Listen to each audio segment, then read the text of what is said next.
أعمالنا من يهده الله فلا مضل له ومن يضلل فلا هادي له وأشهد أن لا إله إلا الله وحده لا شريك له وأشهد أن محمدا عبده ورسوله أما بعد فإن خير الحديث كتاب الله وخير الهدي هدي محمد صلى الله عليه وسلم وشر الأمور محدثاتها وكل محدثة بدعة وكل بدعة ضلالة وكل ضلالة في النار. أعوذ بالله من الشيطان الرجيم. يا أيها الذين آمنوا اتقوا الله حق تقاته ولا تموتن إلا وأنتم مسلمون. وقال تعالى: يا أيها الناس اتقوا ربكم الذي خلقكم من نفس واحدة وخلق منها زوجها وبث منهما رجالا كثيرا ونساء واتقوا الله الذي تساءلون به والأرحام إن الله كان عليكم رقيبا. وقال تعالى: يا أيها الذين آمنوا اتقوا الله وقولوا قولا سديدا يصلح لكم أعمالكم ويغفر لكم ذنوبكم ومن يطع الله ورسوله فقد فاز فوزا عظيما. الحمد لله, আল্লাহ পাকের লক্ষ কোটি শুকরিয়া আদায় করি যে মহান রব্বুল আলামিন আপনাকে আমাকে পবিত্র দিন পবিত্র করে মসজিদে আসার এবং বসার তৌফিক দান করেছেন। সম্মানিত মুসলিম কিরাম, আমি আপনাদের সম্মুখে একটি বিষয় নিয়ে আলোচনা করব, তা হলো আল্লাহর পথের প্রতীকদের পাপ তথা গীবত বা পরনিন্দা করা বা শোনা। এটা ভেরি ইম্পর্টেন্ট একটা সাবজেক্ট। আমরা সবসময় এটার মধ্যে লিপ্ত আছি, গীবত। কারণ যখন আমরা দুইজন মানুষ একত্র হই তখন কি করি, তিন নম্বর মানুষকে নিয়ে আসি, তখন মানুষের সমালোচনা করি। এটা আমাদের সচরাচর একটা ট্রেন্ড হয়ে গেছে। তখন এটা ভেরি, আমরা যদি জানতাম এটা কত বড় পাপ, তাহলে আমরা বিরত থাকতাম। অন্য মানুষের অধিকার নষ্টের একটি বিশেষ দিক গীবত বা পরনিন্দা করা। এটা মানুষের অধিকার, এটা মনে রাখতে হবে। হাক্কুল্লাহ এবং হাক্কুল ইবাদ, যে আপনি মানুষের অধিকার নষ্ট করেন, যতক্ষণ না পর্যন্ত মানুষের কাছে আপনি কি করে ক্ষমা না চান, আল্লাহ সুবহানাহু ওয়া তাআলা আপনাকে ক্ষমা করবেন না। এটা হলো গীবত, হলো মানুষের অধিকার নষ্ট করছেন। মানুষের অধিকার নষ্ট করলে যতক্ষণ মানুষের কাছে আপনি মাফ চাইতে হবে। গীবতটা হলো কোনো মানুষের অনুপস্থিতিতে তার দোষ, এটা তার কাছে দোষ রয়েছে, এটা অন্য মানুষের সাথে শেয়ার করা, আলোচনা করা বা শোনা, ওগুলা হলো গীবত। যেমন আমরা বলতে পারি মানুষের এই খারাপ কাজ, উনি চুরি করে, উনি নামাজ কাজা করে, উনি এরকম আর কি। যদি মানুষের যে খারাপ কাজটা তার কাছে বিদ্যমান রয়েছে কিন্তু অন্য মানুষের সাথে আলোচনা করা তার অনুপস্থিতিতে, এটা হলো গীবত। আর এটার জন্য কি করতে হবে, আপনি তার অধিকার নষ্ট করেছেন বিদায় তার কাছে আপনি ক্ষমা চাইতে হবে। মুমিনের পূর্ণ বিনষ্ট করার অন্যতম কারণ গীবত। কুরআন গীবতকে মৃতপ্রায় মাংস খাওয়ার সাথে তুলনা করা হয়েছে। রাসূলুল্লাহ সাল্লাল্লাহু আলাইহি ওয়াসাল্লাম পাপের ভয়ঙ্কর পরিণতি সম্পর্কে অবলিত হাদিস উম্মতকে সাবধান করেছে। সবচেয়ে কঠিন বিষয় গীবত বা করা, পরনিন্দা করা বান্দার হক সংশ্লিষ্ট কাজ। পৃথিবীতে বসে একজন মানুষ অন্যজনের প্রতি যে জুলুম, অত্যাচার, নিপীড়ন করেছে, অধিকার পূর্ণ করেছে, সম্মান ও সম্পদের উপর যে আঘাত করে, তার বিচার হবে কিয়ামতের দিন। হয়তো আপনি দুনিয়ার কোন মানুষের অধিকার নষ্ট করে হয়তো দুনিয়ার পার পেতে পারেন, তবে কিয়ামতের দিন যখন লিমানিল মুলকুল ইয়াউমা লিল্লাহিল ওয়াহিদিল কাহ্হার, যখন বিচার বসবে, তখন আল্লাহ বলেন লিমানিল মুলক, আজকে বিচারের কে, তখন মানুষ হবে আপনি একমাত্র। তখন মানুষের প্রত্যেকটা অধিকার পূর্ণভাবে পুঙ্খানুপুঙ্খভাবে দেওয়া হবে। তখন এখান থেকে ছাড় পাওয়ার কোনো অবকাশ নেই। আল্লাহ রাসূল সাল্লাল্লাহু আলাইহি ওয়াসাল্লাম বলেছেন, মান কানাত লাহু মাজলামাতুন লিআখিহি মিন ইরদিহি আও শাইইন ফালইয়াতাহাল্লালহু মিনহু আল-ইয়াওম ক্বাবলা আন লা ইয়াকুনা দিনার ওয়ালা দিরহামা ইন কানা লাহু আমালুন সালিহুন উখযা মিনহু বিqadarin মাজলামাtin lam ওয়া ইন লাম তাকুন লাহু হাসানাতুন উখযা মিন সাইয়্যাতিন সাহিবিহি ফাহুমিলা আলাইহি। আল্লাহ রাসূল সাল্লাল্লাহু আলাইহি ওয়াসাল্লাম বলেছেন, যে ব্যক্তি তার ভাইয়ের প্রতি কোনো অন্যায় করেছে অথবা তার সম্মানহানি করেছে বা কিংবা অন্য কোনোভাবে তার ক্ষতি করেছে, সে যেন যেদিন কোনো টাকা পয়সা কাজে আসবে না, সেদিন আসার পূর্বে আজই দুনিয়াতে এর প্রতিকার করে নেয়। কিয়ামতের বিচারে অন্যায়কারীর কোনো নেক আমল থাকলে তা থেকে তাকে ক্ষতিগ্রস্ত পাওনা দেওয়া হবে। যদি আপনি দুনিয়া বসে কারো অধিকার নষ্ট করেন, তার প্রতি জুলুম করেন, অন্য কোনো মানুষের অধিকার নষ্ট করেন, কাল কিয়ামতের দিন যখন বিচার কার্য পরিচালনা হবে তখন আপনার কোনো টাকা পয়সা কাজে আসবে না। হয়তো আপনি দুনিয়ায় বসে দেখেন, দুনিয়ার আদালতে আপনি অনেক সময় দেখা যায় অন্যায় করার পর কি হয়, মানুষ ছাড় পেয়ে যায়, এর কারণে মানুষ টাকা দিয়ে ফেলে দেয়। তাহলে কিয়ামতের দিন আল্লাহর কাছে ছাড় পাবেন না। যদি দুনিয়ায় বসে মানুষের কোনো প্রতি জুলুম করেন, তার অধিকার নষ্ট করেন, কাল কিয়ামতের যখন মানুষের কোনো টাকা পয়সা কাজে আসবে না, তখন কি করা হবে? আল্লাহ রাসূল সাল্লাল্লাহু আলাইহি ওয়াসাল্লাম বলেছেন যে যখন মানুষকে আপনি যে তার অধিকার নষ্ট করেছেন এর বিনিময়ে আপনার পুণ্য তাকে দেওয়া হবে। কাল কিয়ামতে আপনি বুঝতে পারবেন একটা পুণ্য কত মূল্যায়ন রয়েছে। যখন আপনি তার অধিকার নষ্ট করেছেন এর বিপরীতে আপনার পুণ্য দেওয়া হবে। যখন আপনার পুণ্য শেষ হয়ে যাবে, আপনার নেক আমল শেষ হয়ে যাবে, তারপরে মানুষের অধিকার রয়ে থাকে, তার গুনাহ আপনার উপরে চাপিয়ে দেওয়া হবে। দেখেন সামান্য একটি জিনিস আপনি আপনার যখন কথা বলি অহরহ এই গুনাহটা করে পারি, কিন্তু এটা ভেরি ইম্পর্টেন্ট, আমরা বুঝি না এটা কত বড় যে গুনার কাজ বুঝি না। এর জন্য আমরা কেয়ারফুল থাকতে হবে। যখন আমরা কোনো বিষয়ে আলোচনা করব, অন্য মানুষকে নিয়ে আলোচনা করবো না। যদি তার কোনো দোষ থেকে থাকে তাহলে তাকে আমরা সরাসরি বলবো। আল্লাহ রাসূল সাল্লাল্লাহু আলাইহি ওয়াসাল্লাম হাদিসের একটা হাদিসে বলেছেন, এটা أتدرون ما المفلس؟ قال المفلس فينا من لا درهم ولا متاع.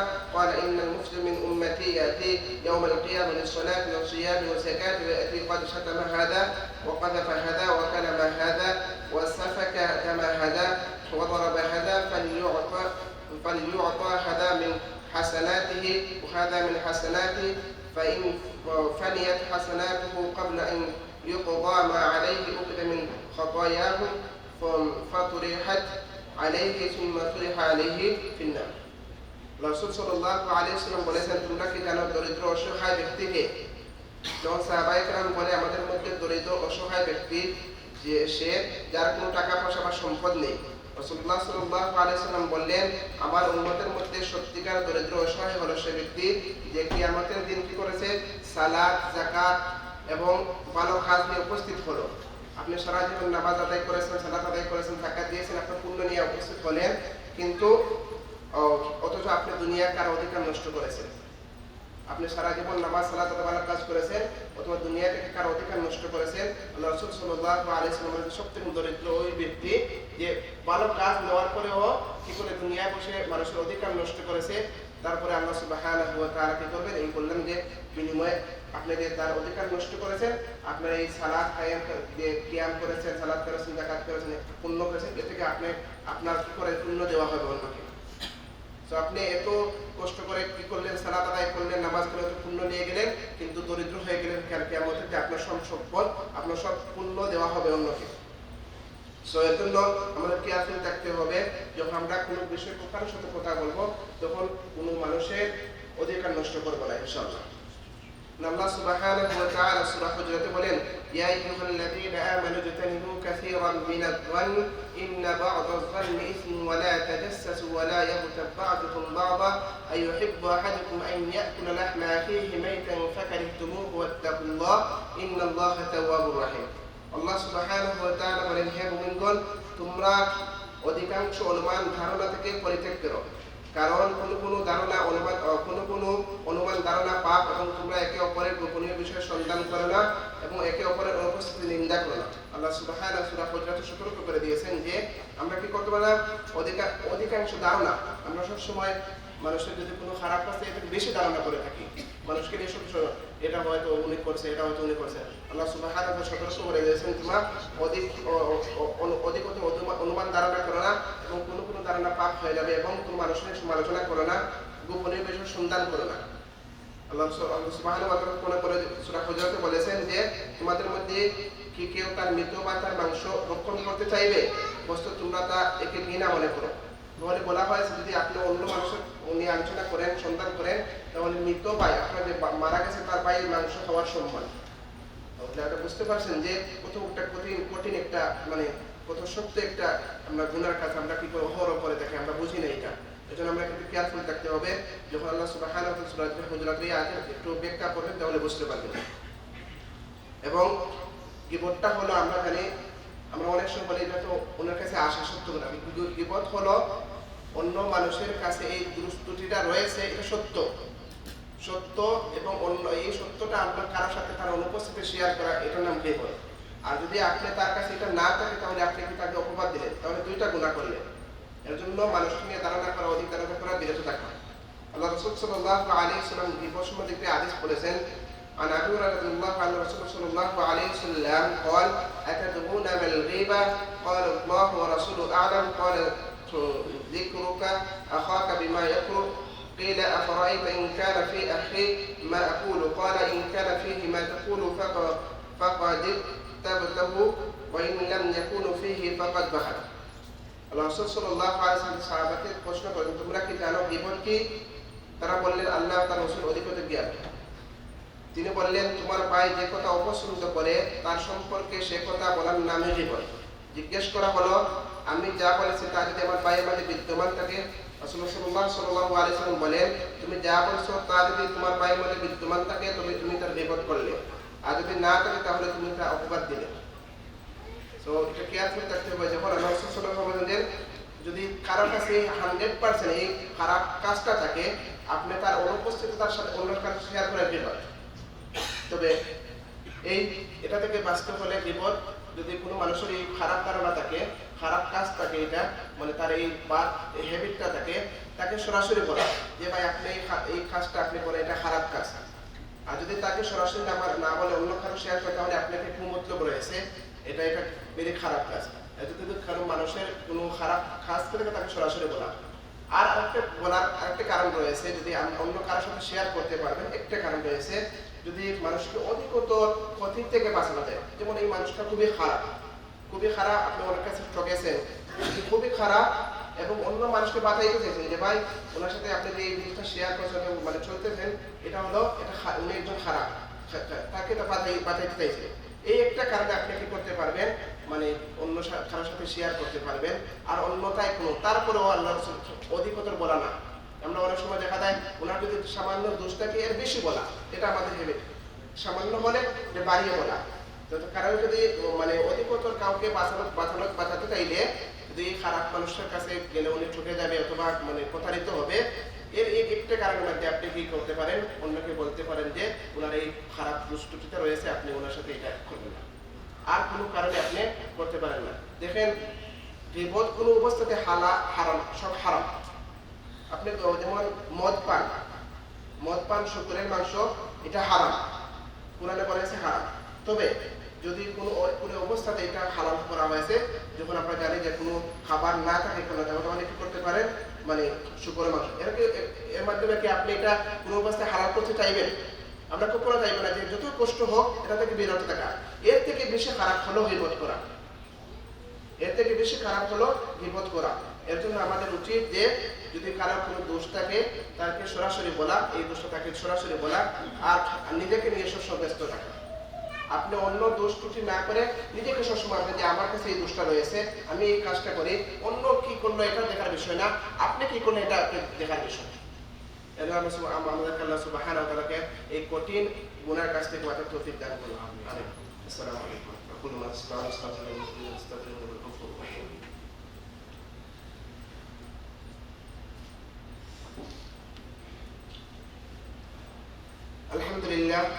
الحمد لله نستعين ونستغفر ونعوذ بالله من شرور انفسنا ومن سيئات اعمالنا، من يهده الله فلا مضل له ومن يضلل فلا هادي له، واشهد ان لا اله الا الله وحده لا شريك له، واشهد ان محمدا عبده ورسوله ارسله بالحق بشيرا ونذيرا بين يدي الساعه، من يطيع الله ورسوله فقد رشد، ومن يعصيهما فانه لا يضر الا نفسه ولا يضر الله شيئا. أعوذ بالله من الشيطان الرجيم. إن الله وملائكته يصلون على النبي يا أيها الذين آمنوا صلوا عليه وسلموا تسليما. اللهم صل على محمد عبدك ورسولك، وصل على المؤمنين والمؤمنات والمسلمين والمسلمات، وبارك على محمد وأزواجه وذريته. قال النبي صلى الله عليه وسلم: أرحم أمتي بأمتي أبو بكر، وأشدهم في أمر الله عمر، وأصلحهم حياء عثمان، وأقضاهم علي.